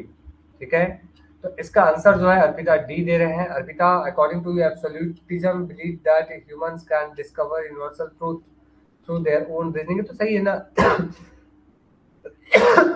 Hegel इसी की तो बात करते हैं, हीगल इसी की तो बात करते हैं। आप देखिए यहाँ पे जो ऑप्शन नंबर बी है, इंडक्टिव मेथड में क्या होता है, क्या ये जनरल से पार्टिकुलर में जाता है, इंडक्टिव मेथड साइंटिफिक, ये आपका पार्टिकुलर से जनरल जाता है, तो सिंपल है ना। तो इसका आंसर बी होगा, B is the correct answer for this question. ठीक है, बी में आप देखेंगे तो ये जनरल से स्पेसिफिक नहीं होगा, बल्कि स्पेसिफिक से जनरल होगा, इसलिए option number B is the correct answer for this question. ठीक है, चलिए next question, which of the following is not correctly matched, इनमें से कौन करेक्टली मैच नहीं है,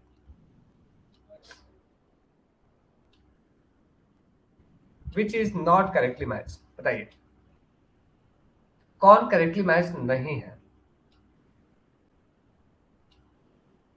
which one is not correctly matched.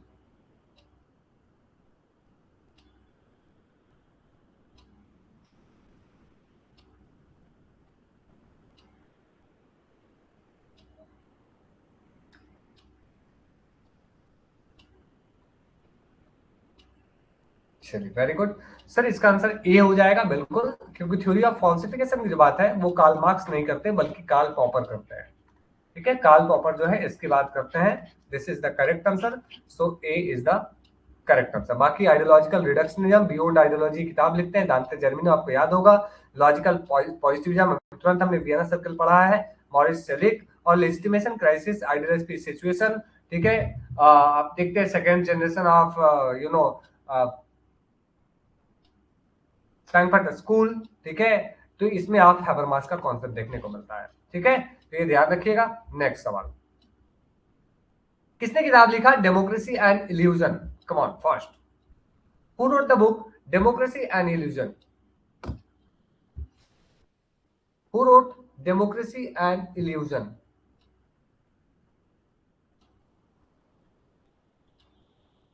Who wrote the book democracy and illusion?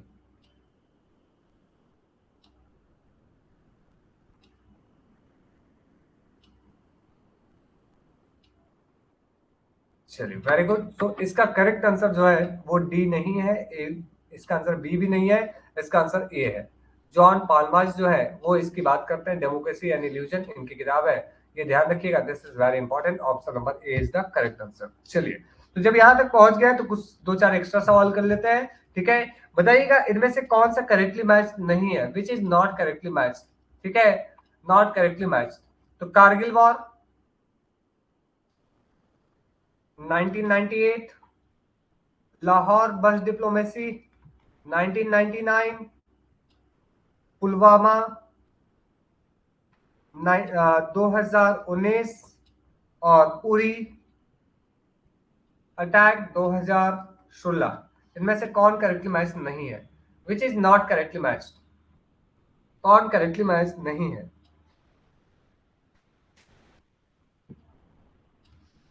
Which is not correctly match?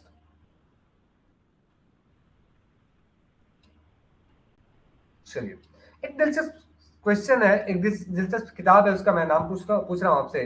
बताइए, who is author of the book Hindu theory of international relation? Hindu theory of international relation, ये किसकी किताब है? दिलचस्प, थोड़ा इसका title है, ये किसकी बुक है? Who wrote this particular book, anyone?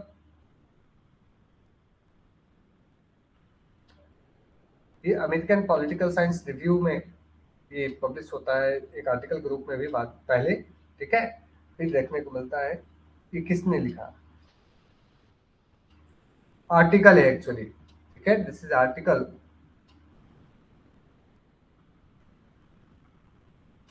चलिए वेरी गुड, तो इसका नाम बिल्कुल सर बी के सरकार है, बी के सरकार। और आप इसको ऐसे भी कह सकते हैं, बिनोय कुमार सरकार। ठीक है, गुड। चलिए, आपने पढ़ा अच्छे से, वेरी गुड। चलिए नेक्स्ट, किसने एक्सप्लेन किया democracy as a way of life? Who explained democracy as way of life? Who explain democracy as a way of life?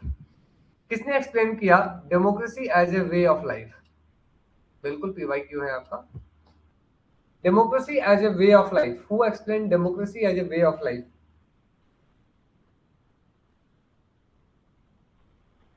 Anyone? Very good, John Dewey. ठीक है, जॉन डुवे ने इस तरह से explain किया है democracy as a way of life. आपको याद रखना होगा, ध्यान रखिएगा इसे। चलिए नेक्स्ट पे ध्यान रखिएगा, ये जो है आपका इंपॉर्टेंट, डेमोक्रेसी एंड रिलीजन, पालमास्ट की किताब है। ठीक है, नेक्स्ट इसे पढ़िए। Consider the following statement about the modern perspective of politics.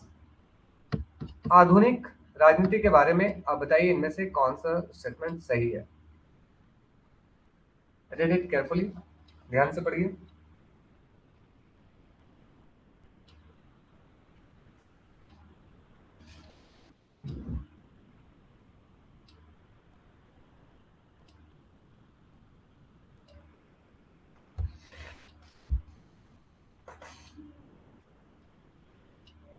ध्यान से पढ़िए।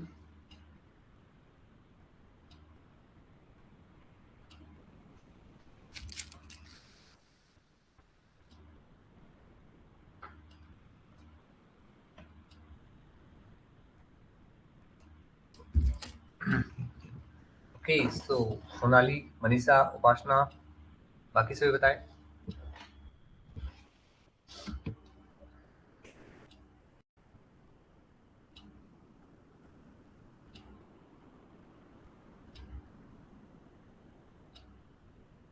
चलिए, ए बी, ओके, समझते हैं। चलिए, सो आप सभी ने करीब आंसर दे दिया है। एक बार समझते हैं इस सवाल को। देखिए, इसमें पूछा जा रहा है आधुनिक समय में जो पॉलिटिक्स, राजनीति जो हम लोग देखते हैं, आधुनिक राजनीतिक दृष्टिकोण जो है, आपको पता है बिहेवियरलिज्म से इन्फ्लुएंस्ड है, तो इसका क्या इनमें से ये है, क्वालिटी है, ठीक है।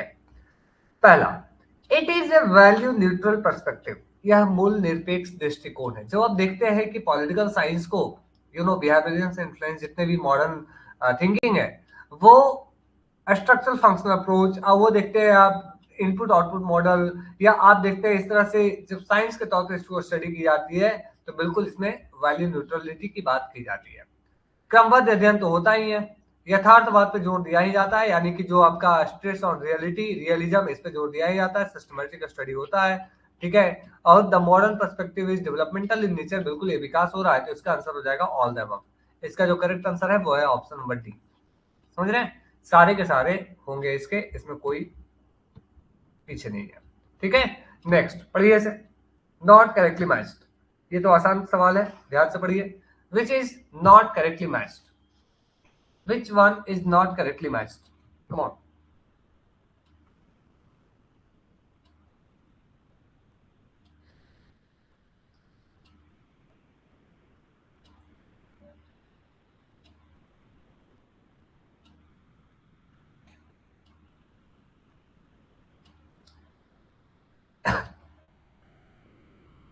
कौन सा होगा? चलिए, वेरी गुड, आप सभी ने एक साथ करेक्ट आंसर दिया इसका। सर, इसका आंसर हो जाएगा रीथिंकिंग मल्टीकल्चरलिज्म। जो बुक है, ये आपके जेम्स टुली नहीं होंगे, बल्कि this is your will Kamalika, माफ कीजिएगा, भीखू पारेख, ठीक है। भीखू पारेख जो डियोंटोलॉजिकल अप्रोच जो यूज करते हैं, डायलॉजिकल अप्रोच, ठीक है, डायलॉजिकल अप्रोच इन मल्टीकल्चरलिज्म। बाकी पॉलिटिक्स ऑफ डिफरेंस की बात आईएस मैरियम यंग करती हैं, पॉलिटिक्स ऑफ रिकॉग्निशन की बात चार्ल्स टेलर करते हैं, ठीक है। ये ध्यान रखिएगा आप लोग। लिबरल इगलिटेरियन मल्टीकल्चरलिस्ट आपके विल कमलिका है, ये आप ध्यान रखिएगा, ठीक है। चलिए, ध्यान रखिएगा बिल्कुल। नेक्स्ट, ये बताइए, मैच कीजिए इसको जल्दी। Match the following. मुझे लगता है आप लोगों के लिए पॉलिटिकल थ्योरी अब आसान हो गया है, सर, पॉलिटिकल थ्योरी से डर नहीं लगता अब। गुड। लेकिन जो बच्चे नए हैं उनको सुधार करने की जरूरत है, समझ रहे हैं। You have to watch every lecture, सारे लेक्चर को देखिए, नोट्स बनाइए, रिवीजन कीजिए, ऑटोमेटिकली चीजें आसान हो जाएंगी।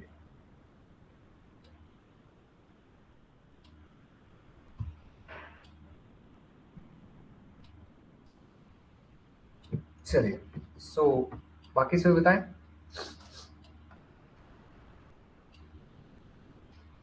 Come on.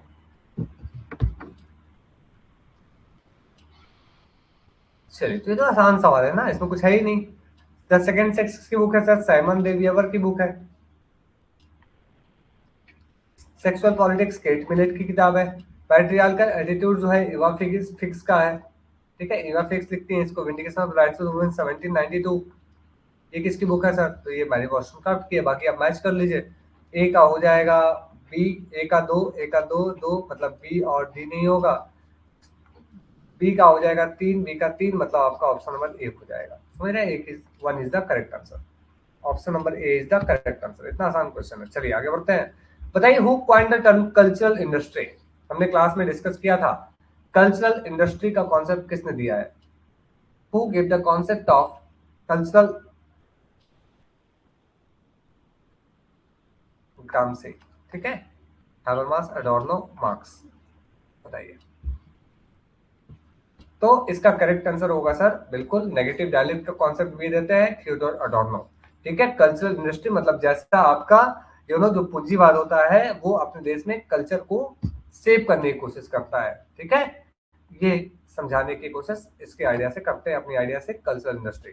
ठीक है, तो cultural industry often phrased as cultural industry introduced by Adorno and Max Horkheimer, दोनों मिलकर इस टर्म को देते हैं। फ्रैंकफर्ट स्कूल में इन्होंने अपनी किताब लिखा dialectic of Enlightenment argue that mass-produced culture, film, radio, magazine इन चीजों से वो यू नो लोगों को अपने तरीके से कल्चर को सेव करते हैं, ऐसी बात इन्होंने कही है। ये बताइए, पढ़िए ध्यान से, read it carefully।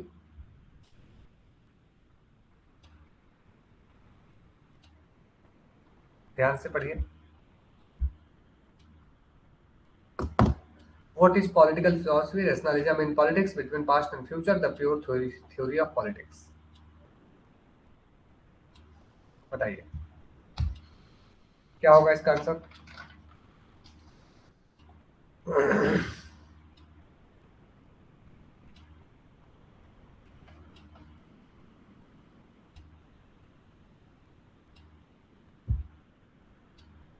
सब सामने सामने है सर, क्या बात है। व्हाट इज पॉलिटिकल फिलोसफी हमने आज ही किया है। Rationalism with politics Michael Oxford आज ही किया है। Between past and future Hannah Arendt book है। प्योर थ्योरी ऑफ पॉलिटिक्स इनकी है। 1 2 3 4 is the correct answer, option number A. ठीक है, चलिए, पढ़ा है आपने इसलिए आपको आसान लग रहा है, वरना ये क्वेश्चन टफ भी लग सकता है। पढ़िए इसलिए आंसर, रेड इट केयरफुली, बताइए इसका क्या होगा आंसर। Read it carefully.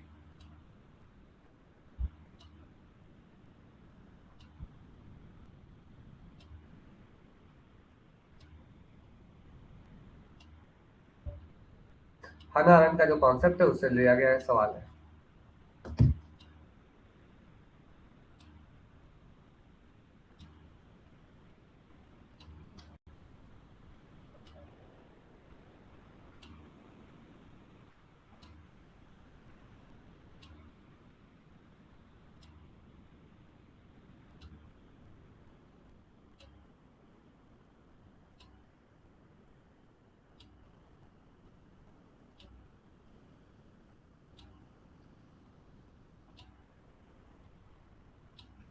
चलिए, वेरी गुड। तो इसका आंसर सभी ने दिया है और everyone is telling option number सी।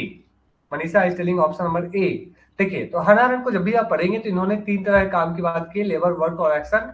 ठीक है, लेबर यानी कि जो कॉमन आप किसी भी काम को करते हो, वर्क यानी कि जिससे कल्चर आपका डेवलप होता है, और एक्शन यानी कि जिससे आपका पॉलिटिक्स डेवलप होता है। ठीक है, और इसमें उन्होंने कहा है जो सबसे सुप्रीम है, सबसे अच्छा है, सबसे बेस्ट है, वो है आपका एक्शन। ठीक है, तो दोनों स्टेटमेंट सही है और दोनों बिल्कुल हन्ना अरेंट को करेक्टली एक्सप्लेन कर रहे हैं। ठीक है, फर्स्ट में कुछ क्वेश्चन हार्ड लग रहा था, इससे आसान है। चलिए, वीटा एक्टिवा, हाँ बिल्कुल, ये हम लोगों ने बात की है। चलिए आगे बढ़ते हैं। ये बताइए, नेक्स्ट क्वेश्चन, ये भी हमने आपके साथ डिस्कस किया है, आपको याद होगा, रवि टेक्नीशियन VSPI। बताइए इसका क्या होगा answer.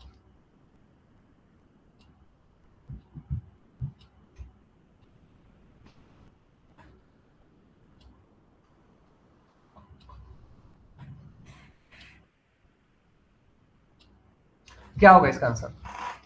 What will be the correct answer for this question?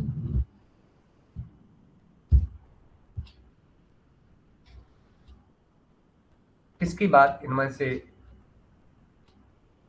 Stun ने 8 फाउंडेशंस ऑफ बिहेवियरलिज्म में किया है? तो इसमें आपको याद होगा आर्ट्स एंड रेगुलरिटीज। ठीक है, फिर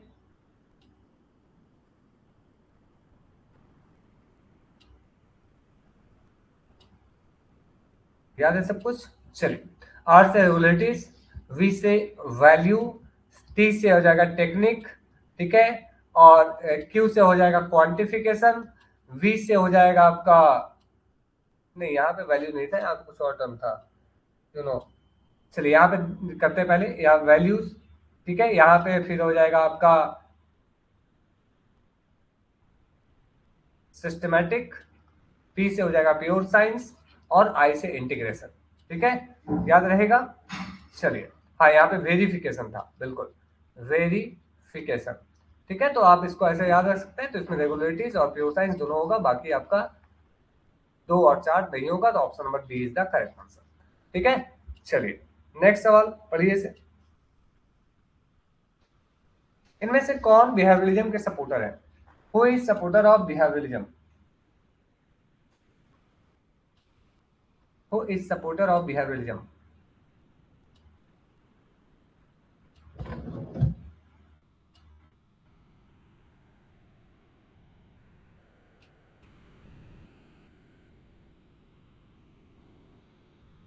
चलिए, वेरी गुड। तो I am getting answer from Upasana, Sukanti, बाकी सभी बताएं।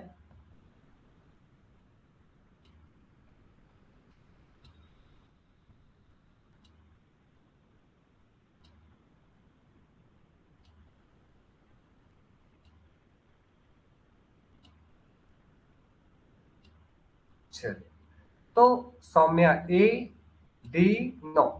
इसका करेक्ट आंसर देखिए, लॉसवेल जो है ये जाने जाते हैं बिहेवियरलिज्म पावर पॉलिटिक्स के लिए, ईस्टर्न बिहेवियरलिज्म के खुद प्रोपाउंडर हैं। ठीक है, यहाँ पे है आपका आलमंड, आलमंड ये भी है आपके बिहेवियरलिज्म से एसोसिएटेड, लुसियन पाई भी है और कोलमैन भी है, मतलब ये सारे के सारे हैं। Option number C is the correct answer.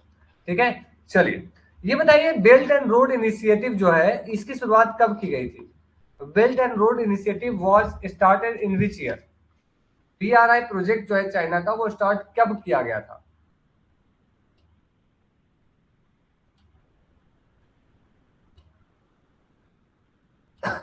ये स्टार्ट कब किया गया था, लॉन्च कब किया गया था?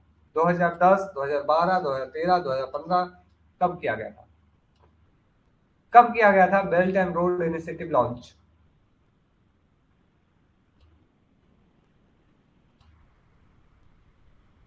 याद रखिएगा, this was launch in the year 2013। ठीक है, 2013 में लॉन्च किया गया था। This is very important point. ये बताइए, इंडियन फेडरल स्ट्रक्चर को किसने बार्गेनिंग फेडरल कहा? बार्गेनिंग फेडरलिज्म के तौर पे किसने इंडियन फेडरल स्ट्रक्चर को एक्सप्लेन किया है? बार्गेनिंग फेडरेशन या बार्गेनिंग फेडरल स्ट्रक्चर के रूप में किसने एक्सप्लेन किया है इंडियन फेडरल स्ट्रक्चर को? चलिए याद रखिएगा, मॉरिस जोन्स। ठीक है, 3 इडियम्स की बात करते हैं, ये 3 सेंट्रल इडियम्स। ठीक है, ये बात करते हैं कि इंडियन जो पॉलिटी है वो 3 आइडियोलॉजी से ड्राइव होती है। पहला आपको मॉडर्न, दूसरा ट्रेडिशनल, और फिर आपको देखने को मिलता है सेंटले। ठीक है, और ये आप ध्यान रखिएगा, ये जो बार्गेनिंग फेडरलिज्म है इसको कई बार मार्केटिंग फेडरलिज्म भी कहा जाता है। ठीक है, मार्केटिंग फेडरलिज्म के रूप में भी, मार्केटिंग पॉलिटी मार्केटिंग पॉलिटी के रूप में भी इसको एक्सप्लेन किया जाता है। ये आप ध्यान रखिएगा। ठीक है, ग्रैनविले ऑस्टिन जो है वो कोऑपरेटिव फेडरलिज्म की बात करते हैं, कोऑपरेटिव। ठीक है, ये ध्यान रखिएगा।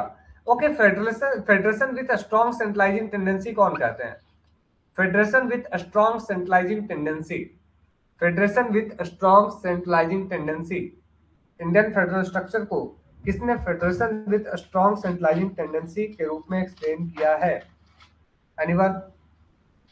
पॉल ब्रास एक्सट्रीमली फेडरल कहते हैं, पॉल ब्रास एक्सट्रीमली फेडरल कहते हैं। ठीक है, पॉल ब्रास जो है वो माफ कीजिएगा,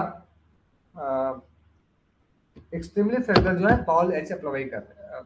ये जो इसका आंसर हो जाएगा वो आइवर जेनिंग है।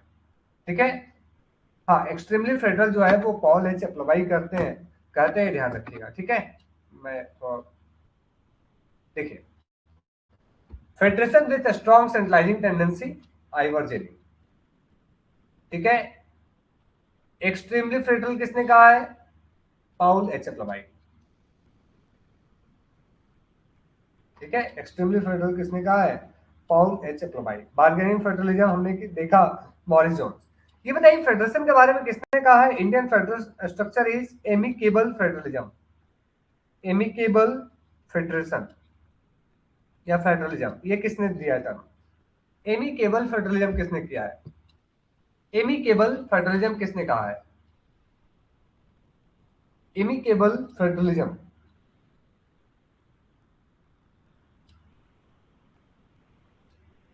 ऑप्शन यही सारे जो हमने डिस्कस किए अभी तक।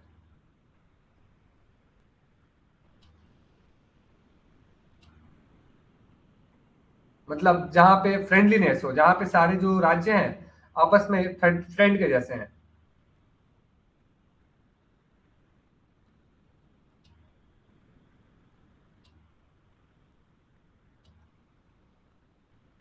तो ध्यान दीजिएगा, दिस इज ग्रेनविले ऑस्टिन। ठीक है, ग्रेनविले ऑस्टिन ने भारतीय फेडरल स्ट्रक्चर को कोऑपरेटिव भी कहा है, और ये भी जो आपका है, ठीक है, एमिकेबल यूनियन, कोऑपरेटिव फेडरलिज्म, ये दोनों बात कही है। ठीक है। और एक बात यहाँ पे ध्यान दीजिएगा, अगर पूछा जाए कि भारतीय फेडरल स्ट्रक्चर के बारे में किसने पारामाउंटसी फेडरलिज्म कहा है, पारामाउंटसी फेडरलिज्म, तब क्या हो जाएगा आंसर? पारामाउंटसी फेडरलिज्म, तब क्या हो जाएगा आंसर?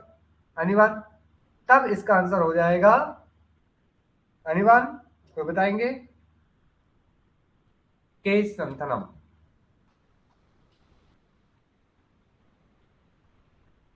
ठीक है, के संथनम ने भारतीय फेडरल स्ट्रक्चर को, के संथनम ने भारतीय फेडरल स्ट्रक्चर को पारामाउंट से कहा है। अगर आप देखें तो किस आर्टिकल में भारत को यूनियन ऑफ स्टेट कहा गया है, यूनियन ऑफ स्टेट, तो दिस इज आर्टिकल नंबर 1।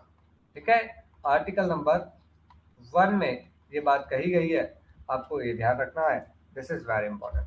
ठीक है, चलिए देखते हैं, एक दो सवाल और हो सकता है होगा, इसको कर लेते हैं जल्दी से।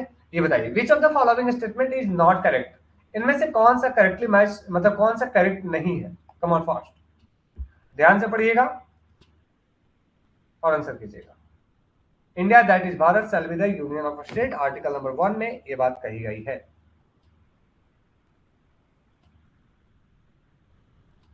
चलिए बताइए।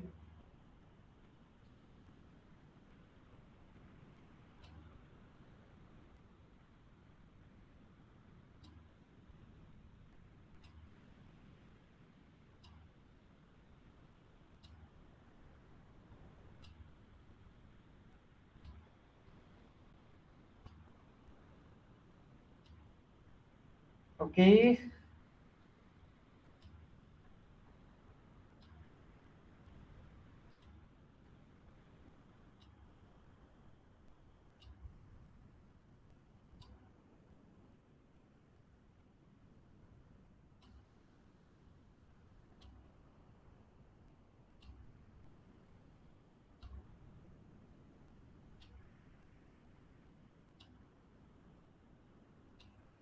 चलिए देखते हैं इसको, एक बार पढ़ लेते हैं, ऑटोमेटिकली इसका आंसर समझ में आ जाएगा सर क्या होना चाहिए इसका आंसर। ठीक है, चलिए। तो विच of the following statement is not correct, पहला अगर देखेंगे आप, तो classical political theory is qualitative. आप प्लेटो की फिलॉसफी उठा लीजिए, एरिस्टोटल को उठा लीजिए, या तो हेगल को उठा लीजिए, या तो आप ऐसे उठा लीजिए, आपको ये क्वालिटेटिव, ये बिल्कुल सही है सर, गुणवत्ता पूर्वक होता है, ये बिल्कुल सही है, इसमें कोई दिक्कत नहीं है। Behavioural political theory is quantitative. आप देखिए, जो अभी हमने 8 फाउंडेशन स्टोन ऑफ बिहेवियरलिज्म पढ़ा, जो डेविड स्टन ने दिया था, उसमें भी एक पॉइंट है जो है क्वांटिटेटिव। अब भी आपने देखा, रवि टेक्नीशियन में क्यू से जो था वो क्वांटिफिकेशन ही था, तो क्वालिटेटिव ये भी बिल्कुल सही है। Post behaviourism political theory is both qualitative and quantitative. बिल्कुल, जो पोस्ट बिहेवियरलिज्म था वो क्रेडो दे रेलेवेंस की बात करता है, और इसमें आपको देखने को मिलता है कि क्वालिटी और क्वांटिटी, क्वालिटी और क्वांटिटी दोनों की बात की जाती है, मतलब मात्रा और गुण दोनों की बात की जाती है, तो ये बिल्कुल सही है। तो अब एक ही बच गए, एक बच गए, मतलब इसको ध्यान से पढ़ लेते हैं। Behavioural theory is not specifically related to the Anglo American model. तो देखिए, अगर आप बिहेवियरलिज्म की शुरुआत देखेंगे, तो बिहेवियरलिज्म कहाँ शुरुआत होती है सर? शिकागो स्कूल से। शिकागो स्कूल कहाँ है सर? तो ये अमेरिका में है। याद होगा आपको, 1893 ईस्वी में जो हमारे देश के एक सेंट के रूप में आप कह लीजिए, लीडर के रूप में कह लीजिए, जो विवेकानंद थे, उन्होंने अपनी स्पीच देने कहाँ गए थे? वो शिकागो में ही गए थे। शिकागो कहाँ है? अमेरिका में है। तो आपको देखने को मिलेगा कि जो पूरी की पूरी जो बिहेवियरलिज्म है, ये स्पेसिफिक वही एंग्लो अमेरिकन से ही निकल कर आया है। ठीक है, तो ये जो है आपका ऑप्शन नंबर डी, ये गलत है, बाकी सारे के सारे जो है वो आपके सही है। ठीक है, कनेक्ट कर पा रहे हैं चीजों को? Are you able to connect? चलिए, तो इसका आंसर हो जाएगा option number D is the correct answer. Last but not the list, I think इसका आंसर आप लोग ध्यान से पढ़िए और बताइए। Read it carefully and try to answer in the chat box, come on. हाँ, वर्ल्ड पार्लियामेंट अभी अच्छे से हो रहा है सर, एकदम क्या बात है, बढ़िया, पढ़िए सर। देखिए, जितना रिवीजन करेंगे, जितना आप बेहतर करेंगे, खुद को प्रिपेयर करेंगे ना, आप उतना अच्छा एग्जाम में परफॉर्म करेंगे। कोशिश कीजिए, लगातार प्रैक्टिस कीजिए, लगातार ज्यादा से ज्यादा क्वेश्चन आप प्रैक्टिस कीजिए। मैं कहता हूँ यूट्यूब खोलिए, जिनका भी लेक्चर है आप उनको लेक्चर को अच्छे से देख लीजिए, ज्यादा नहीं तो इंटर टू करके देख के सारे लेक्चर जो है वो फिनिश करके, जो आपको एक्सट्रैक्ट करने लायक वहां चीजें वो एक्सट्रैक्ट करके नोट में शामिल कर लीजिए और फोकस कीजिए मल्टीपल क्वेश्चन को सॉल्व करने पे। बताइए इसका आंसर क्या होगा। Behaviourism, communication theory, soft state, civic culture की बात। चलिए, तो यहाँ पे देखिए बिहेवियरलिज्म से एसोसिएट कौन है, छोड़ दीजिए। कम्युनिकेशन थ्योरीज कौन है, कार्ल ड्यूस है। इंडिया को सॉफ्ट स्टेट कौन कहते हैं, गुनार्ड मेंडल कहते हैं। सिविक कल्चर की बात कौन करते हैं, सिडनी वर्मा कहते हैं। बिहेवियरलिज्म से कौन हो गए सर, हिज इन लॉ हो गए। तो आप देखेंगे तो ए का हो जाएगा एक, बी का हो जाएगा 4, 1 4 3 2, 1 4 3 2, 1 4 3 2, कहाँ है सर, ऑप्शन नंबर सी है। हो गया आपका आंसर सही, समझ रहे हैं। तो इसी तरह से आप ज्यादा से ज्यादा जब प्रैक्टिस करेंगे तो ऑटोमेटिकली चीजें जो है आपकी सही होती चली जाएगी। और इस तरह से जो आपका सारा का सारा क्वेश्चन था उसका हो गया। Thank you.